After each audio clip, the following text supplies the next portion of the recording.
Hello friends, இந்த வீடியோவில் நம்ம என்ன பார்க்க போறோம்னா நிதிக்குழுவோட பணிகள் என்னென்னு சொல்லி பார்க்க போகிறோம்.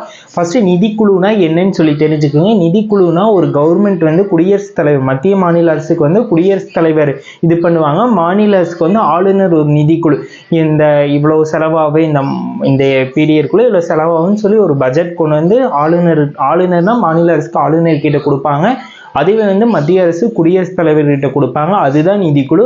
நிதிக்குழு பற்றி எந்த ஆர்டிக்கல் சொல்லுது, நீங்கள் இது முக்கியமாக எக்ஸாம் பாயிண்ட் ஆஃப் வியூவில் தெரிஞ்சுக்கணும். ஆர்டிக்கல் 280 என்ன சொல்லுதுன்னா, நிதிக்குழுவோட ஆணையத்தை எப்படி பராமரிப்புங்கிறது சொல்லுது. அதுவே நிதிக்குழுவோட பணிகள் என்னென்னங்கிறது எந்த ஆர்டிக்கல் சொன்னால், ஆர்டிக்கல் 280 பகுதி 3ங்கிறது வந்து அதோட பணிகள் என்னென்னங்கிறது தெளிவாக சொல்லுது.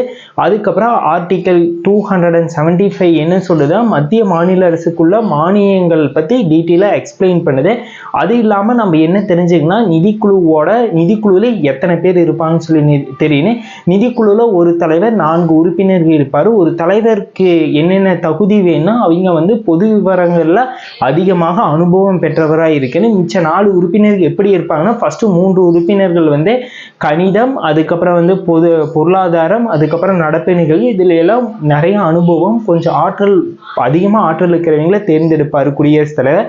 அப்புறம் மிச்சம் ஒரு உறுப்பினர் என்ன பண்ணுவார்னா, உயர் நீதிமன்ற நீதிபதியாக இருக்கிறவங்கள தேர்ந்தெடுப்பார். இப்படித்தான் 4 உறுப்பினர் தேர்ந்தெடுப்பார்.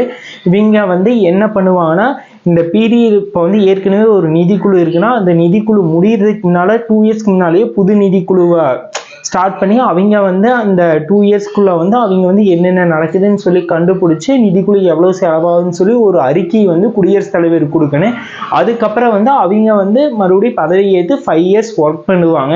இப்போ ரீசெண்டாக நிதிக்குழு வந்து குடியரசுத் தலைவர் அப்பாயின்மெண்ட் பண்ணிக்கிறார். யாருன்னா அரவிந்த் பன்ஹரியா. அவர் வந்து எப்போ பொறுப்பேற்றுக்கிட்டாருன்னா 2023 டிசம்பர் 31 பதவி ஏற்றுக்கிட்டாரு. அவர் வந்து எப்போ அறிக்கை கொடுப்பாருன்னா 31/10/2025 வந்து அறிக்கை கொடுப்பாரு.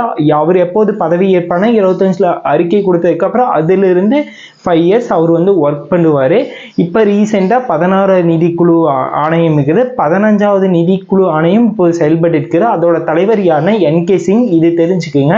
இவ்வளோ டீட்டெயில்ஸ் உங்களுக்கு வந்து நிதி ஆணையத்தை பற்றி தெரிஞ்சுதான் போது. இதே போல் ஒவ்வொரு ஷார்ட்ஸ் வீடியோலையும் ஒவ்வொரு டாபிக் பற்றி உங்களுக்கு டீட்டெயிலாக எக்ஸ்பிளைன் பண்ண போகிறேன். வீடியோ பிடிச்சுன்னா மறக்காமல் லைக், கமெண்ட், சப்ஸ்கிரைப் பண்ணுங்கள். Thank you for love and support.